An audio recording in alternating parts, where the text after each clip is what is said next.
À un moment donné, vous êtes-vous déjà arrêté et avez-vous demandé si ce que vous faites pourrait être un péché ou non? Chaque jour, je reçois des messages de personnes posant ce genre de questions.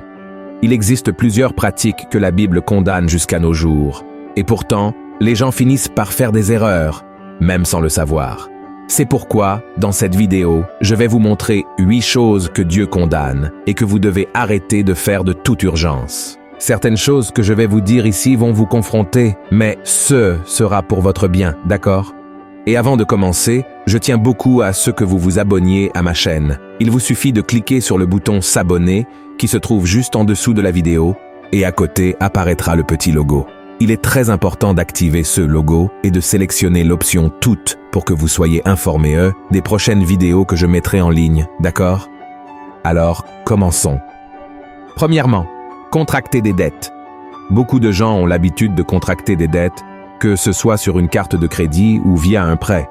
Les dettes peuvent parfois s'accumuler pendant des années, et la personne repousse toujours le paiement à plus tard.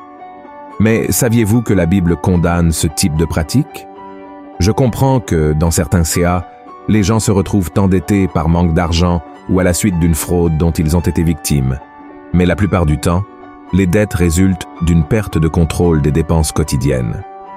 Imaginez-vous en tant que chrétien avec un nom inscrit au Serasa en raison de dettes. Cela témoigne-t-il bien de votre foi? Tout d'abord, nous devons comprendre qu'il n'y a aucun problème à emprunter de l'argent à quelqu'un ou à contracter un prêt ou un financement auprès d'une banque. Cependant, il y a un aspect négatif lorsque vous commettez l'erreur de ne pas rembourser ce que vous devez. Dans le livre des Proverbes, chapitre 22, verset 7, la Bible qualifie les débiteurs d'esclaves, c'est-à-dire que si vous devez, vous êtes esclaves jusqu'à ce que vous payiez votre dette. Et examinons également ce que la parole du Seigneur dit dans Romains, chapitre 13. Rendez à tous ce qui leur est dû, l'impôt à qui vous devez l'impôt, le tribut à qui vous devez le tribut, la crainte à qui vous devez la crainte, l'honneur à qui vous devez l'honneur. Ne devez rien à personne, si ce n'est de vous aimer les uns les autres, car celui qui aime les autres a accompli la loi. La condamnation de ces gens est juste. Comme nous pouvons le voir, demander de l'argent emprunté n'est pas condamné. Cependant, la parole du Seigneur nous guide à ne devoir rien à personne. Si jamais vous vous trouvez déjà endetté, mon conseil est que vous cherchiez rapidement une manière de rembourser afin de mener une vie tranquille et sans tracas. Et si, par hasard, vous n'êtes pas en mesure de rembourser, ne fuyez pas le problème. Au lieu de cela, contactez la personne à qui vous devez et expliquez votre situation. C'est la meilleure façon de témoigner de votre foi chrétienne de manière positive. Deuxième chose, prononcez le nom de Dieu en vain. Beaucoup de personnes connaissent ce commandement. Cependant, beaucoup ne le prennent pas encore au sérieux et commettent cette erreur plusieurs fois au cours de la journée. Prononcez le nom de Dieu en vain et utilisez le nom du Seigneur dans des phrases sans valeur, sans reconnaître l'importance et la puissance que ce nom porte. Le même conseil s'applique au nom de Jésus. Dans l'Épître aux Philippiens, chapitre 2, versets 9 et 10, la Bible affirme que le nom de Jésus est au-dessus de tout nom et qu'il doit être adoré dans les cieux, sur la terre et même sous la terre. Ce nom, par conséquent, porte un poids de gloire considérable et ne doit être utilisé que pour l'honorer dans l'adoration ou pour faire nos prières à Dieu. Ainsi, toute phrase qui utilise le nom du Seigneur sans aucun sentiment de respect et d'adoration doit être évitée afin de ne pas récolter les conséquences. Voyons ce que dit la Bible. Tu ne prendras point le nom de l'Éternel, ton Dieu, en vain, car l'Éternel ne laissera point impuni celui qui prendra son nom en vain. Frères et sœurs, nous devons prendre tout le soin nécessaire pour ne pas mentionner le nom de Dieu et le nom de Jésus dans des jeux, des plaisanteries, et même lorsque nous nous plaignons de quelque chose, car cela témoigne d'un manque de respect et de crainte. Mon conseil est que vous soyez attentifs aux phrases qui sortent de votre bouche afin de ne pas vous attirer de condamnation sur vous-même. D'accord? Troisièmement, être omis. Avez-vous déjà entendu quelqu'un proche de vous commettre un péché et préférer se taire devant la situation? Sachez que cela est condamné par la Bible. Le péché de l'omission se produit lorsque nous omettons de faire quelque chose que nous savons que nous devrions faire et que la parole de Dieu nous ordonne de faire. Voyez ce qui est écrit dans l'Épître de Jacques, chapitre 4. Celui donc qui sait faire ce qui est bien et qui ne le fait pas, commet un péché. L'un des exemples que nous pouvons citer d'omission s'est produit dans le jardin d'Éden, lorsque Ève a mangé le fruit de l'arbre interdit et l'a offert à Adam. Lui, qui avait également été conseillé par Dieu de ne pas manger du fruit, n'a rien fait à ce sujet. Adam a complètement ignoré ce qui était juste à faire, et en raison de son omission, le péché est entré dans l'humanité.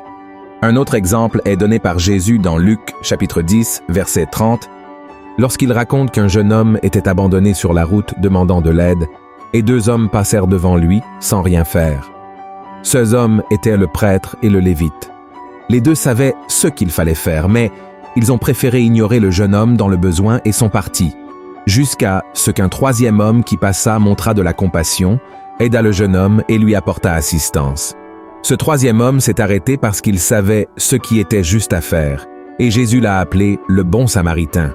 Donc, mon cher frère, si vous avez connaissance de la parole et savez ce qui est bien et mal, ne restez pas silencieux face aux situations qui se présentent à vous.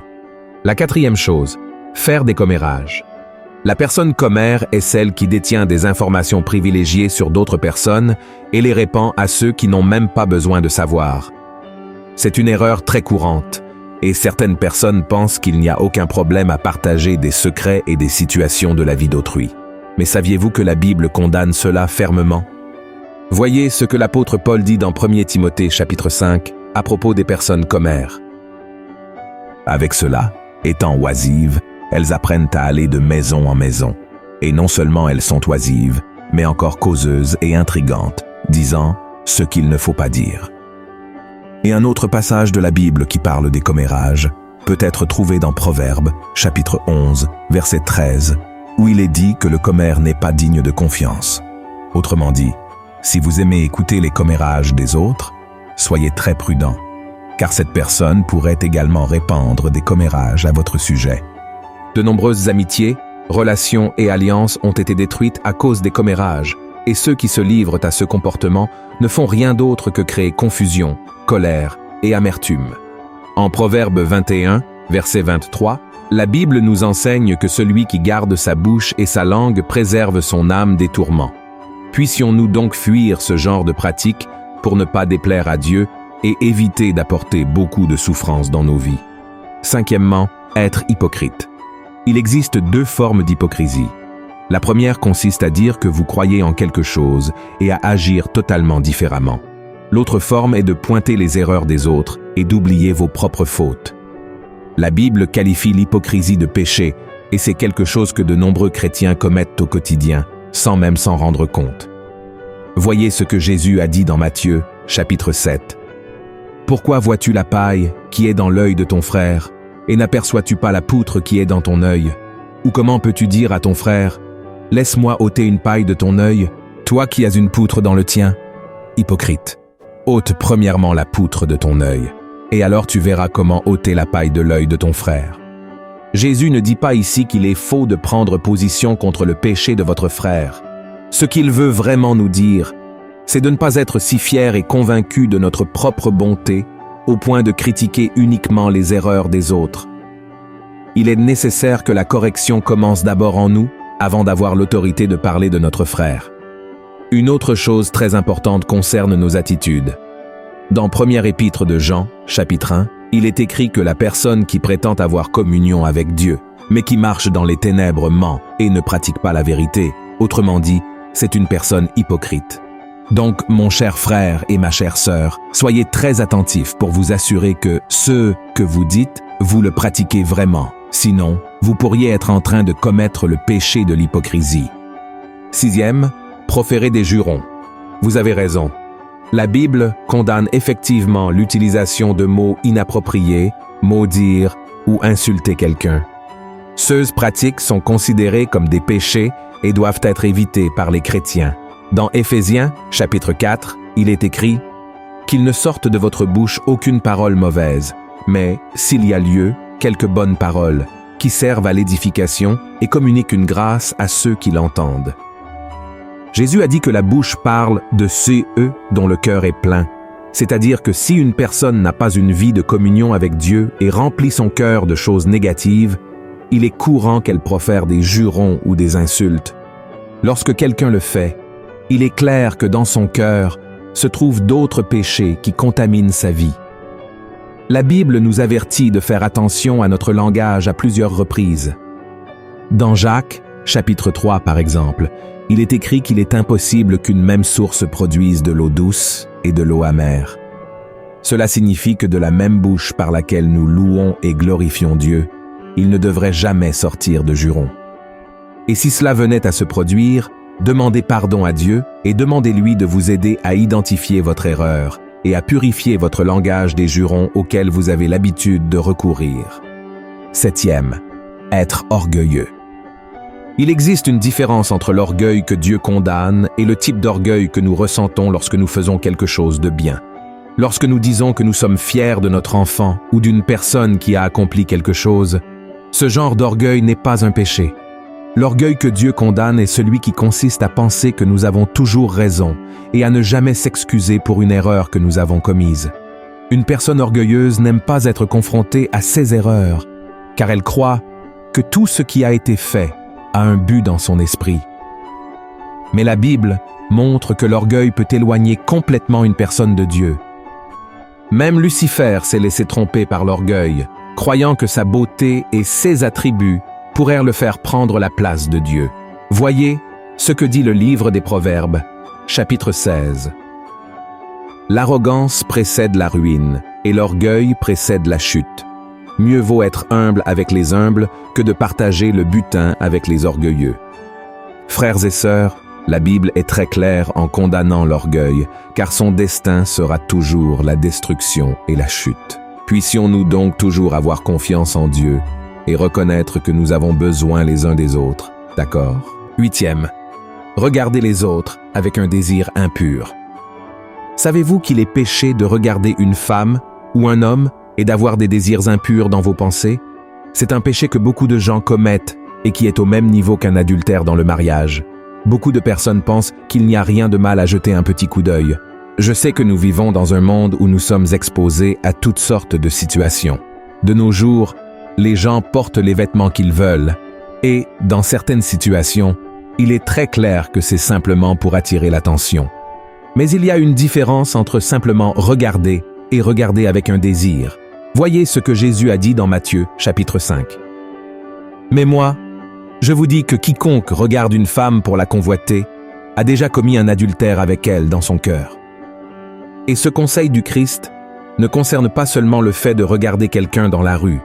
Ce péché s'applique également aux désirs liés à la pornographie. Beaucoup de gens pensent que simplement imaginer de telles situations dans leur esprit ne fera de mal à personne.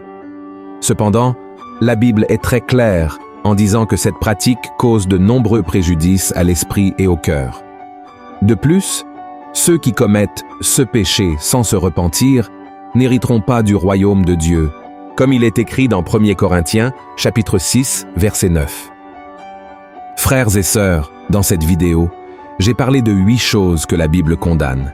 Bien sûr, il existe de nombreux autres péchés, mais mon objectif est de montrer que nous devons tous nous repentir et croire au salut que le Christ a conquis à la croix. La Bible dit que personne ne peut être sauvé par ses propres mérites, mais uniquement par la grâce de Dieu, par la foi. Alors, si vous avez identifié que l'un de ces péchés fait partie de votre vie, demandez pardon dès maintenant et revenez à Dieu qui vous accueille à bras ouverts. Amen. Que Dieu vous bénisse. Je vous attends dans la prochaine vidéo.